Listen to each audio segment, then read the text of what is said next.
Dalam surat Al-Kahfi surat ke-18 mulai dari ayat 83. Wa yas'alunaka 'an dzil qarnain.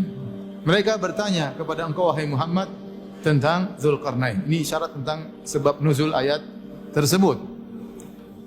Qul sa'atlu 'alaikum minhu dzikra. Katakanlah aku akan bacakan kepada kalian sebagian dari kisahnya. Allah tidak menceritakan seluruh kisah Dzulqarnain. Ya. Karena Al-Qur'an bukan buku sejarah. Al-Quran bukan ensiklopedia sejarah, Al-Quran bukan kitab sains, bukan. Al-Quran kitab iman dan takwa. Meskipun dalam sebagian ayat berkaitan dengan sejarah, benar. Dalam sebagian ayat berkaitan dengan sains dan teknologi, benar. Tetapi Al-Quran turun bukan untuk itu. Itu hanya sekedar rangkaian untuk meninggikan iman dan takwa. Maka Allah hanya menyebutkan sebagian kisah Dzulqarnain yang bermanfaat bagi kita. Allah tidak ceritakan semua. Allah tidak ceritakan dia lahir kapan, kemudian istrinya berapa, enggak perlu Allah ceritakan. Tidak penting bagi kita, maka Allah tidak ceritakan. Ya.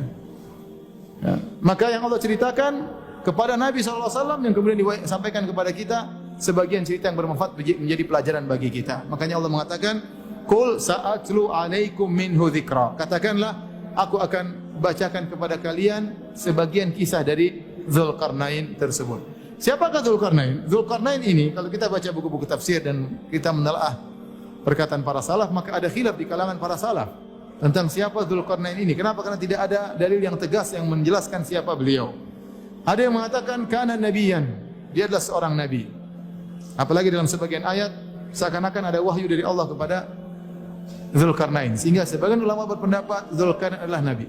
Sebagian ulama berpendapat bahwasanya Dzulqarnain adalah malaikat yang Allah turunkan ke atas muka bumi, menjelma menjadi seorang manusia yang sangat hebat. Asalnya dia adalah malaikat. Dia adalah malaikat. Ini pendapat, namun kata Ibnu Katsir ini pendapat yang jauh dari kebenaran. Pendapat yang berikutnya mengatakan, sebenarnya ini pendapat yang dipilih oleh Ibnu Katsir rahimahullahu taala, bahwasanya adalah Malik, dia adalah seorang raja. Raja yang saleh, yang bertakwa kepada Allah, yang Allah berikan dia kekuasaan. Pendapat yang diriwayatkan dari Ali bin Abi Thalib, kata Ali bin Abi Thalib, lam yakun nabiyyan wala malikan wa inna makana 'abdan salihan. Dzulqarnain bukanlah nabi, bukanlah raja, tapi dia adalah seorang hamba yang saleh. Wallahu a'lam bishawab. Pendapat yang lebih kuat, dia adalah seorang raja atau hamba yang saleh tapi memiliki kekuasaan di atas muka bumi ini. Disebutkan oleh para ulama bahwasanya orang yang memiliki kekuasaan sangat luas di atas muka bumi ini ada 4 orang. 2 kafir dan 2 beriman. Yang kafir adalah Namrud dan Bukhtanasar. Adapun yang beriman adalah Sulaiman dan Dzulqarnain. Sulaiman dan Dzulqarnain. Ini raja yang kuasanya sampai luas di atas muka bumi ini. Di zaman siapakah Dzulqarnain hidup? Allah bisawab, tidak ada dalil yang sahih. Datang dalam perkataan sebagian salaf, dia hidup di zaman Nabi Ibrahim alaihissalam. Wallahu alam bisawab. Inilah Dzulqarnain. Kenapa dinamakan dengan Dzulqarnain? Al-Qarn dalam bahasa Arab artinya tanduk. Dzulqarnain artinya pemilik 2 tanduk. Pemilik 2 tanduk. Kenapa beliau rahimahullah dikatakan memiliki 2 tanduk? Ini juga ada perselisihan di kalangan para ahli tafsir. Ada yang mengatakan benar-benar beliau punya tanduk, keluar di atas kepala beliau kanan dan kiri. Ada yang mengatakan tidak, beliau disebut memiliki 2 tanduk karena beliau menguasai Persia dan Romawi. Dan Persia Romawi adalah 2 kekuatan hebat di zaman tersebut dan dia menguasainya sehingga dikatakan pemilik 2 tanduk. Ada yang mengatakan beliau dikatakan pemilik 2 tanduk karena beliau berjihad di jalan Allah, maka dibunuh oleh kaumnya, ditikam sebelah kanan, dia pun mati. Kemudian dihidupkan lagi oleh Allah, berjihad lagi, ditikam lagi sebelah kiri, sehingga dikatakan dia memiliki 2 tanduk karena beliau meninggal dengan 2 tikaman di kepalanya. Dan pendapat yang dipilih oleh Al-Hafidz Ibnu Katsir rahimahullah taala bahwasanya beliau dikatakan memiliki 2 tanduk karena beliau menguasai timur dan barat. Menguasai timur dan barat, al-masyriq wal maghrib, sehingga dikatakan Dzulqarnain. Wallahu a'lam bishawab. Sebagian orang menyangka Dzulqarnain adalah Iskandar Al-Makedoni atau Alexander bin Philips yang mendirikan negara Iskandaria. Namun dibantah oleh para ulama, dibantah oleh Al-Hafidz Ibnu Katsir, dibantah oleh Syekh Islam Ibnu Taimiyah rahimahullahu taala. Karena Al-Iskandar Al-Makedoni yang terkenal atau Alexander ya, yang terkenal raja yang sangat hebat, dia bukan orang beriman. Dia bukan orang beriman. Adapun Dzulkarnain adalah seorang yang beriman. Kemudian disebut dalam sejarah Alexander ini memiliki seorang menteri yang ahli filsafat, yaitu Aristoteles. Dan kita tahu Aristoteles tidak beragama. Dia bukan beragama Yahudi, bukan beragama Nasrani, apalagi beragama Islam. Maka yang benar, Dzulkarnain bukanlah Alexander. Dzulkarnain bukanlah Al-Iskandar Al-Makedoni sebagai yang dipersangkakan oleh sebagian orang. Ya. Adapun Dzulkarnain adalah seorang raja yang beriman, yang menguasai timur dan barat, dan Allah berikan dia kekuasaan di atas muka bumi. Baik, kita lanjutkan. Allah berfirman, "Qul sa'atlu 'alaikum minhu dzikra." Katakanlah, aku akan bacakan kepada kalian sebagian ceritanya. "Inna makkanna lahu fil ardi wa atainahu min kulli syai'in sababa." Kata Allah, sungguh kami telah memberikan kekuasaan kepadanya di atas muka bumi. Allah memberikan dia kekuasaan, dan tidaklah seorang mendapat kekuasaan kecuali anugerah dari Allah Subhanahu wa taala. Dan kami telah memberikan kepadanya jalan untuk mencapai segala sesuatu. Dia punya kemampuan yang luar biasa. Segala sesuatu bisa dia lakukan. Dia memiliki persenjataan yang kuat, memiliki pasukan yang banyak, memiliki kecerdasan yang luar biasa, yang seorang raja yang sempurna. Ya. Allah berikan dia segala sebab yang bisa mencapai tujuannya. Dialah Dzulkarnain. Kekuasaan diberikan, anak buah diberikan, persenjataan yang kuat, kecerdasan yang luar biasa. Kemudian kata Allah Subhanahu wa taala, "Fa'at ba'asa baba." Maka dia pun menempuh satu jalan. Berjalanlah dia menelusuri bumi, menelusuri daerah kekuasaannya. Hatta idza balagha maghrib asy-syamsi. Sampai tatkala akhirnya dia tiba di maghrib asy-syamsi, daerah barat, tempat matahari tenggelam. Wajadaha taghrubu fi ainin hamiatin. Dia mendapati matahari tersebut tenggelam di suatu ain, yaitu sebuah semacam laut yang berlumpur hitam. Wajada indaha qauma. Kemudian dia dapati di situ ada sebuah kaum. Yaitu dia berjalan menuju tempat paling ujung di sebelah barat bumi ini. Setelahnya mungkin adalah lautan, ujung daratan kata para ulama. Dia berjalan sampai mencapai ujung daratan di muka bumi ini yang paling barat. Di situ dia melihat matahari tenggelam seperti tenggelam di lautan yang berwarna hitam, ada lumpur berwarna hitam. Tatkala dia tiba di ujung daerah kekuasaannya, wajada indaha qauman. Dia mendapati ada satu kaum di situ. Qulna ya Dzulkarnain, imma an tu'adziba wa imma an tattakhidha fihim husna. Maka di sini Allah berkata, kami berkata wahai Dzulkarnain. Inilah yang dijadikan dalil oleh sebagian ulama bahwasanya Dzulkarnain adalah wahyu. Karena Allah berkata, kami berkata kepada engkau wahai Dzulkarnain, seakan-akan ada wahyu dari Allah kepada Dzulkarnain. Tapi ini ada masalah khilafiyah. Ada yang mengatakan tidak lazim, seperti Allah berfirman, wa auhayna ila ummi Musa an ardi'ih. Kami wahyukan kepada ibunya Nabi Musa untuk menyusui Nabi Musa. Tapi Nabi Musa tidak ada yang mengatakan ibunya seorang nabi. Nabi perempuan tidak ada. Tapi maksudnya ilham. Allah kasih apa? Ilham. Qulna ya Dzulkarnain, kami katakan wahai Dzulkarnain, imma an tu'adziba wa imma an tattakhidha fihim husna. Terserah. Engkau silakan menyiksa mereka atau kau berbuat baik kepada mereka. Ternyata kaum ini kafir. Kaum ini kafir. Mereka berbuat syirik kepada Allah Subhanahu wa taala. Dan mereka di bawah kekuasaan Dzulkarnain. Maka Allah mengatakan silakan beri hukuman kepada mereka karena kesyirikan mereka atau kau berbuat baik kepada mereka. Maka Dzulkarnain mengatakan, qala amma man zalama fasawfa nu'adzibuhu thumma yuraddu ila rabbih fayu'adzibuhu adzaban nukra. Ternyata Dzulkarnain memilih jalan dakwah. Dia tidak langsung menyerang mereka dengan kekuasaan yang banyak, dengan pasukannya yang banyak. Dia tidak langsung menyerang mereka, orang-orang kafir tersebut, tapi dia mulai dengan dakwah. Maka dia pun mendakwahi mereka. Dan Dzulkarnain berkata, adapun yang berbuat zalim, fasaufa nu'adzibuka, maka kami akan menyerangnya. Setelah kalau dia mati di dunia, summa yuraddu ila rabbih, maka di akhirat dia akan dapat siksaan yang lain. Fayu'adzibuhu adzaban nukra, maka dia akan disiksa dengan siksaan yang tiada taranya. Ini menunjukkan Dzulkarnain orang beriman, beriman dengan hari akhirat. Maka dia akan berdakwah, yang tidak taat kepada dakwahnya, tidak bertauhid kepada Allah, maka akan diserang oleh Dzulkarnain. Kalau dia mati di dunia, di akhirat dia akan masuk neraka dan diadab dengan adab yang lebih parah. Kemudian kata Dzulkarnain, wa amma man amana wa amila salihan. Adapun yang beriman, menerima dakwaku, wa amila salihan, dan beramal saleh, falahu jazaa'anil husna, maka dia akan mendapatkan perlakuan yang baik. Wa sanaqulu lahu min amrina yusra, dan kami akan titahkan kepadanya perintah-perintah yang mudah kepadanya. Jadi didakwahi yang tidak menerima diperangi oleh Dzulkarnain, yang menerima maka dibaiki oleh Dzulkarnain. Setelah itu Dzulkarnain berjalan menuju ke arah timur, ke timur dunia. Summa atba'a sababa, kemudian dia pun berjalan. Hatta idza balagha matli asy-syamsi, sampailah dia di tempat paling ujung timur, di tempat terbitnya matahari. Wajadaha tatlu ala qaumin, Dzulkarnain mendapati matahari tersebut terbit pada suatu kaum, lam naj'al lahum min duniha sitra, yang kami jadikan kaum tersebut tidak bisa berlindung dari terik matahari. Ini ada pendapat di kalangan para ulama.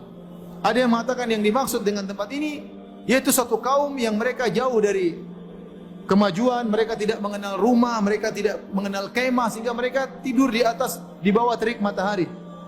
Kalau mereka mungkin masuk ke dalam goa, tapi mereka tidak punya rumah. Ini pendapat. Karena kata Allah, lam naj'al lahum min duniha sitra, kami tidak menjadikan ada penghalang antara mereka dengan matahari. Ada yang mengatakan tidak, tempat ini memang matahari tidak pernah terbenam. Maka kadzalika, kata Allah, kadzalika, demikian pula, wa qad ahatna bima ladai khubra, sungguhnya ilmu kami meliputi segala apa yang ada padanya. Sama, Dzulkarnain juga berdakwah kepada mereka, kalau mereka beriman maka dilindungi oleh Dzulkarnain, kalau mereka tidak beriman diperangi. Karena mereka semua di bawah kekuasaan siapa? Dzulkarnain. Setelah itu kata Allah, summa atba'a sababa, kemudian dia pun melanjutkan perjalanannya. Kata para ulama, tadinya dia ke timur ke barat, sekarang ke arah vertikal. Entah kemana, entah ke utara, entah ke arah selatan, pokoknya ke arah vertikal. Daerah kekuasaan juga dia cek, ya, dia cek daerah kekuasaannya. Hatta idza balagha baina saddaini, tatkala Dzulkarnain sampai di antara dua buah gunung, gunung yang tinggi. Wajada min dunihima qauman la yakaduna yafqahuna qawla, sampai di tempat tersebut dia mendapati satu kaum yang hampir-hampir tidak bisa paham pembicaraan.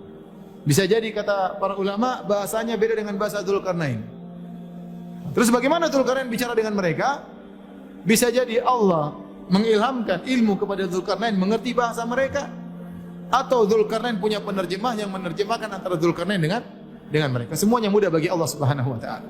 Karena Dzulkarnain raja besar, punya anak buah yang banyak dan punya kekuasaan yang sangat luas, bisa jadi ada penerjemah, atau Allah menjadikan ilmu bagi Dzulkarnain untuk bisa bercakap-cakap, ya, berbincang-bincang dengan mereka. Ternyata kaum ini yang tinggal di antara dua gunung yang tinggi ini mengeluh kepada raja mereka. Qalu ya Dzulkarnaini inna Ya'juj wa Ma'juj mufsiduna fil ard. Kata mereka, wahai Dzulkarnain, sungguhnya Ya'juj dan Ma'juj, ini dua kabilah. Kabilah Ya'juj, kabilah apa? Ma'juj. Mereka mengadakan kerusakan di atas muka bumi ini. Mufsidun di sini takbirnya dengan isim fa'il, bisa artinya mereka sedang melakukan kerusakan, atau mereka bakalan melakukan kerusakan, mereka bakalan membasmi kami. Mereka minta tolong sama Dzulkarnain. Fa hal naj'alu laka kharjan ala an taj'ala bainana wa bainahum sadda? Maukah engkau membuatkan bagi kami, ya, dinding yang menghalangi kami dengan mereka, dan kami akan berikan kepada engkau upah. Ini pekerjaan berat.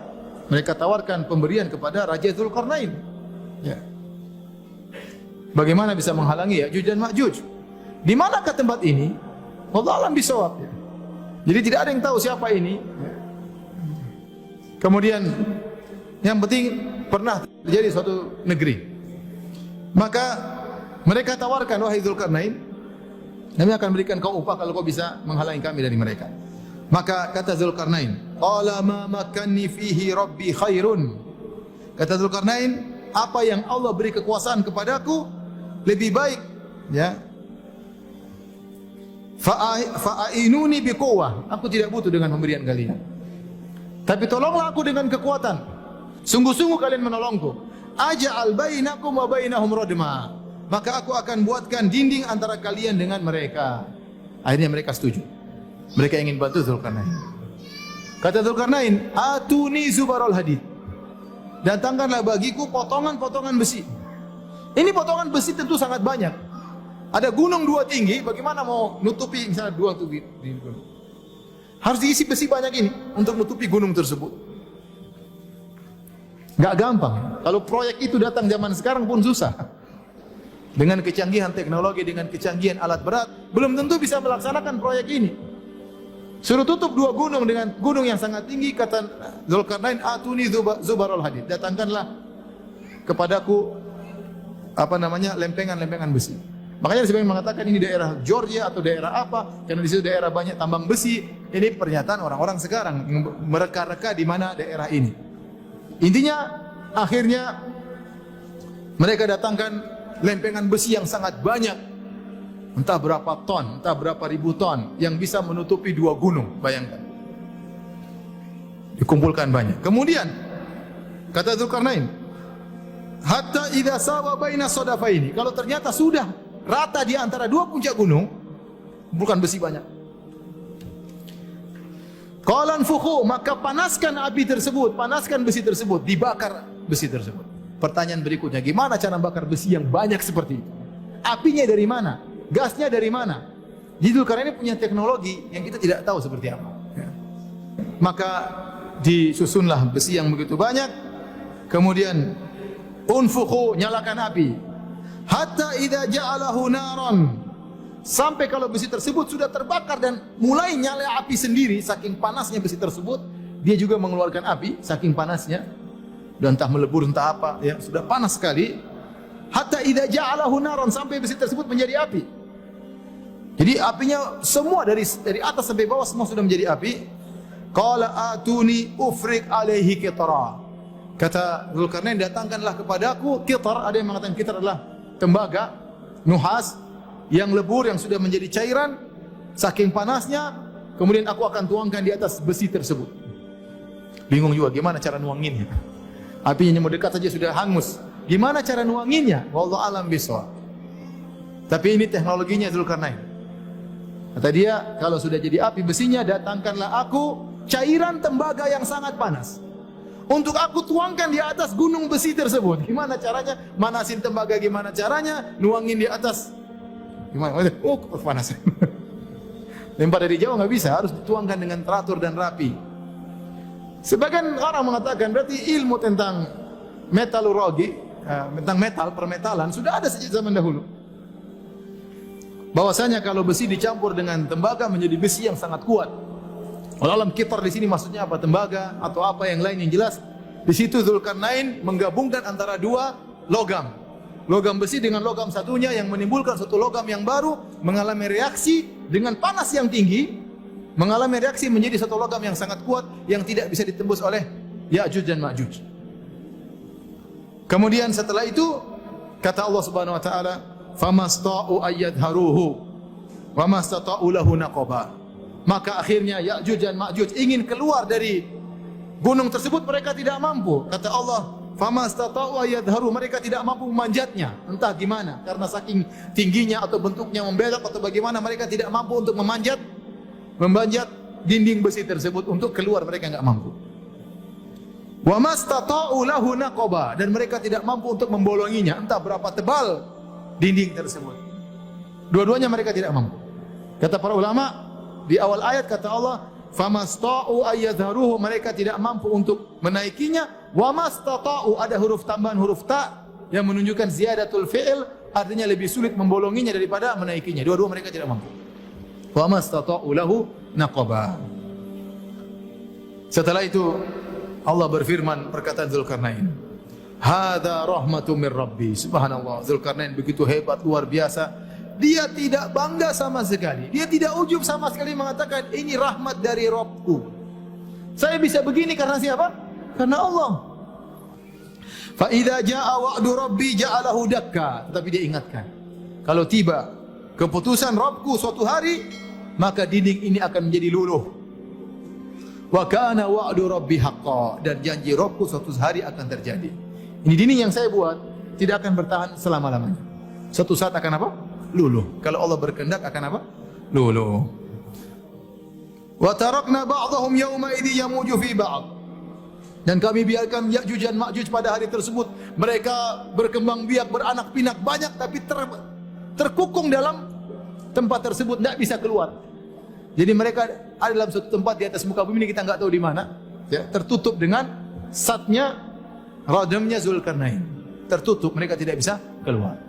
Suatu saat Ya'juj dan Ma'juj akan keluar dari tempat tersebut. Wa min kulli hadabin yansilun, dan mereka akan keluar suatu saat dengan jumlah yang sangat banyak, luar biasa. Karena sekarang mereka beranak pinak. Entah satu orang punya anak berapa kita nggak tahu. Tapi sangat banyak. Nanti akan kita jelaskan bagi banyaknya mereka. Nah, bagaimana cara mereka? Ini cerita Zulkarnain sudah selesai. Allah cuma cerita sampai di situ.